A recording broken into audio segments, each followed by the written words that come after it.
俾定支強心針大家啦，我就覺得唔難考嘅。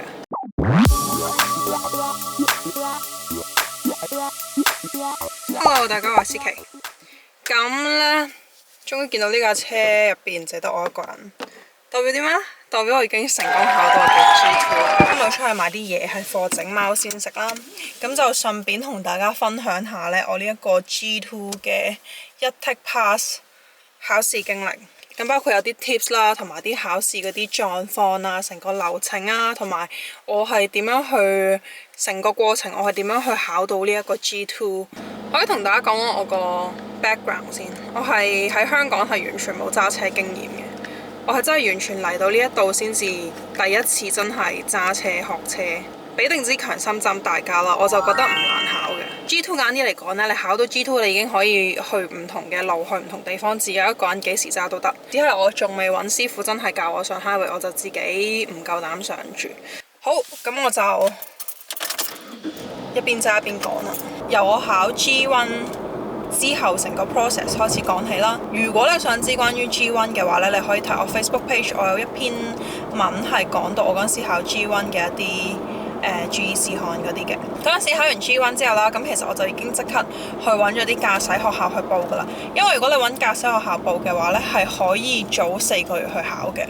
即係其實正常你考完 G1 之後，你係要等1年你先至可以考 G2 啦。咁但係因為我跟駕駛學校呢，咁其實我等咗8個月呢已經可以去考。我嗰陣時就係貪去快咗4個月考到，咁我就去揾咗駕駛學校。但係我最尾都係等咗1年幾，我先真係去考。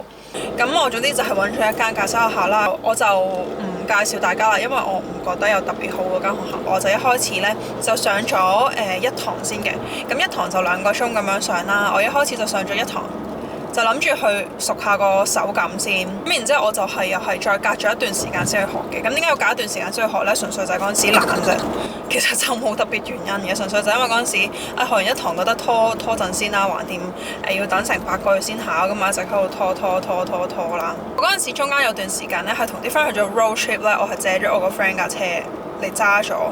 咁其實真係唔係好建議大家咁做嘅。如果你係一個同我一樣完全唔識揸車嘅人，就係學咗2個鐘呢，就建議大家唔好隨便借朋友架車嚟揸。咁我個 friend 就勁好啦，咁嗰陣時去 road trip 就話唔緊要，你揸我架車啦，俾你練下啦咁樣。哇，揸到60啊屌！啱㗎啦，啱㗎，即係證明你 comfortable with 60咯。冇啊，我唔 comfortable。我就嗰陣時好淆底嘅，同埋中間發生咗一件幾危險嘅事，就係因為嗰陣時去 road trip 咧，其實條路就冇乜車冇乜人，跟住去到出翻啲大公路嘅時候，我同我個 friend 講：喂，不如俾翻你揸啦架車，我想多車嘅位，我唔夠膽揸啊咁樣。我就喺中間轉去大馬路嗰啲位嘅時候，我就同個 friend 換翻手就俾翻佢揸，然後我嗰陣時咧好彩我係入咗 P 波啦，10分好彩我係入咗 P 波，但係我唔知發咩癲啦，總之我就係覺得要穩陣啲，等我踩實個 brake 我先確保佢停咗，我先至俾個 friend 先。點知我踩咗個油門，如果踩油門，我嗰陣時唔係 P 波，我哋有成班衝咗落個森林度噶啦。所以事實證明，最好你揾師傅上翻4個鐘6個鐘咁樣，你先至好借個 friend 架車嚟揸，你先至會熟個手感，同埋唔好因為你個身體唔適應踩油同踩剎車呢，咁你好容易係會踩錯嘅，咁係好危險嘅，係超級危險嘅。我覺得呢，最緊要你想考 G2 一 Take Pass 呢，就係你可以揾師傅學咗4個鐘6個鐘之後呢，就去睇下會唔會有一個信得過你嘅 friend。可以借架車俾你揸下，記得要有個有4年駕駛經驗嘅人坐喺你隔離，你先至可以揸車嘅。好多時候係你揸得多，你先至會有嗰個經驗，知道遇到呢啲事嘅時候要點樣樣啊，有架巴士喺度嘅時候你要點樣樣行啊，啲路你要一轉嘅時候轉去邊條線，你一定要揸得多你先知嘅呢一啲。咁當你揸嘅時候遇到一啲問題，你又再去揾翻個師傅，跟住之後我係去到真係考 G2 嘅前3個月，我再揾師傅上埋剩低嗰幾個鐘嘅。然後我講一講 G2 考試嘅內容啦。我自己就覺得 G2 其實真係唔難考嘅，你最緊要做齊晒佢要你做嘅嘢，同埋你真係好清楚知道你每一個 step 要做啲咩嘅話呢，其實要一 Take Pass 我就覺得唔算好難嘅。咁佢有啲咩係一定會考呢？首先就係parallel parking 啦，佢係一定會考啦。咁 parallel parking 佢平時就用嗰架你覺得會攞嚟考試嘅車練多啲，你知道佢邊個位係要扭軚啊，邊個位要褪啊。我嗰陣時咧去考 parallel parking 嘅時候，其實我係有少少危機嘅，就係我扭咗2、3手，我先真係扭正個位。然後就係泊車嘅投入尾入啦，佢如果有考慮 parallel parking 啦，可能就會叫你投入多嘅。咁我嗰陣時都係用個投入嘅，但我個投入係入得好差。我 parking 嚟講，我用個投入係最唔識泊車嘅。我用個 pat pat 入又好啦，我 parallel parking 啦，我都係好過用個投入，我唔知點解。然後咧，佢就仲會再考轉線，就一定㗎啦。轉左轉右轉線，轉左轉右要記得嘅係一定要 shoulder check， 同埋你個 shoulder check 要好明顯，即係你唔可以就咁睄兩邊，你就叫做 shoulder check。係啦，就好似咁啦，即係呢一個好明顯俾佢見到咧，係有另個頭角去望咧，就係先至叫做一個合格嘅 shoulder check。然後記住千祈唔好超速。雖然喺呢度揸車，你見到個個人都會超速，你揸嘅時候會不經不覺之間一齊超埋速，因為啲人真係超速超得好癲。我考車嗰陣時，我係真係少少都唔超，我真係佢叫我揸50，我就 exactly 喺50。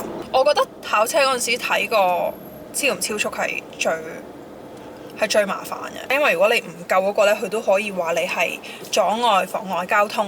然後咧，轉左轉右就肯定啦。我聽嗰陣時問師傅，我話考 G2 最容易 fail 係啲咩位？咁師傅就話大部分人 fail 係因為佢轉左嗰陣時咧，係轉得又轉錯咗啊！呢度轉左嘅話咧，你要記住睇清楚對面有冇車過嚟先。even 你見到嗰間係綠燈，除非係綠色箭嘴啦，咁你係最大㗎啦。但係如果你見到係綠燈嘅話咧，記得一定要睇清楚對面有冇車係揸緊過嚟呢個方向，同埋有冇行人喺你要轉嘅嗰條馬路度過緊馬路。任何一樣嘢，你只要冇留意清楚，你會即刻俾人扣分，甚至乎係即刻 fail 添啊！唔係淨係俾人扣分，係即刻 fail 嘅。然後佢仲會考 3 point turn 嘅，3 point turn 就係好簡單嘅啫。其實3 point turn 你個師傅都一定會教你嘅。主要考車佢會考嘅就係呢啲咯。我上網睇咧，佢有人話會考 emergency parking， 咁即係話你架車突然之間有啲咩事，你要即刻撳個4火燈跟住泊車。但我考嗰陣時就冇考到，所以我就唔多講啦呢一個部分。同埋咧，其實佢叫我最尾攞個頭求其入一個 parking 嘅時候，其實我入得好衰，我係完全入到歪晒。跟住之後我嗰陣時咧，我覺得個考官係覺得佢前面揸得唔錯，揸得幾穩陣。佢就可能直接 ignore 咗我最後做 parking 嗰一下，因為我最後個 parking 其實拍得好衰嘅，所以其實有陣時考車就係睇個自信。個考官一睇就睇得出你到底識唔識揸車，一睇就睇得出你到底有冇夠唔夠班去真係自己夠班呢個通好老土，夠唔夠資格自己去揸架車咯。所以記得要練多啲。最後就講一講埋我考試前後嘅一啲注意事項啦。咁佢成個考試嘅流程呢，就係我預早咗半個鐘定唔知9個字就去到，然後你去到之後呢，我喺 Oshawa 個市場呢，就係我泊嗰個位呢，我泊車嗰個位呢，要泊喺佢指定學生考試嘅一啲位嘅，咁佢就會有個 number 喺嗰度啦，你就要記住你泊咗嗰個位嗰個 number， 我就要喺 check in 嗰陣時呢寫翻低個 number，然之後就去翻自己架車度等個考官過嚟，就去考就得㗎啦。咁去考之前，佢會叫你 check 一 check 啲車頭燈啊 check 一 check 啲喇叭啊，咁你就跟佢指示，都係佢話叫你試一試左燈右燈，你就拍你左燈右燈啦，跟住再試下個on啊，跟住再踩下油睇下個眼燈着唔着。佢要確保你架車係呢啲嘢係 functional 嘅，佢先至會俾你考嘅。然後佢就會坐喺你隔離。佢會同你對一次你啲資料啊，同你講一次你唔可以去望啲 mon。如果你架車係有嗰啲 rear view camera， 你係唔可以睇嘅。所以記得平時練車嗰陣時，記得唔好成日去依賴個 rear view camera 咁多啦。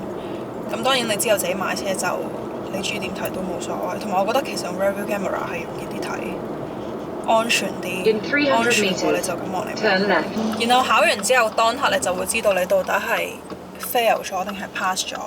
咁如果你 pass 咗啦，你就直接攞翻你個籌啦。你記住一開始拎嗰張籌你唔好掉，因為如果你 pass 咗嘅話咧，你嗰張籌係會用嚟嗌翻你個 number， 跟住去攞一張暫時性嘅 G2 driver's license 嘅。跟住嗰個等嘅過程係十分漫長㗎。我估我等咗差唔多有成個鐘，我先至拎到我嗰張暫時性嘅 driver's license。OK， 我到咗要去嘅 supermarket 啦。我要去整阿貓啲嘢食啊！拜拜你條尾。好老土啊！而家講啲廣東話，點解會講啲咩拜拜你條尾同埋未夠班？堅持係用屎忽油，屎忽油真係容易好多啊！好啦，今次片係到呢度啦，希望幫到大家啦，我要去買嘢啦，拜拜。